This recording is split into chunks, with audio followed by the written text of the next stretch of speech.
Hi, my name is Trevor Adkison, Service Manager at Barnhart Fleet Maintenance, based out of the Erie, PA location. Most of the services we offer, we try to be pretty much a one-stop shop for all drivers. We do anything from windshield wipers, lights, tires, to complete engine rebuilds. I feel we're pretty critical to the operation.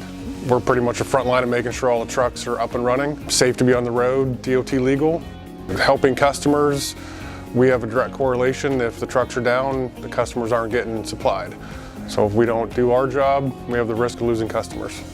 We currently have 3 locations. One's based out of our Northeast PA terminal. One is based out of our Moncks Corner, South Carolina location, and the last one is in Houston, Texas. Barnhart Fleet Maintenance currently employs 17 people. They range anywhere from technicians to fabricators to our foremen, service writers, parts guys, and then myself. We are open to outside business. In our PA location, we pretty much service anything and everything.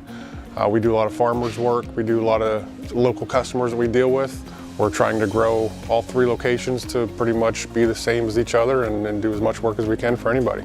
Thank you for taking time to watch this video, learning something about the services that Barnhart Fleet Maintenance provides.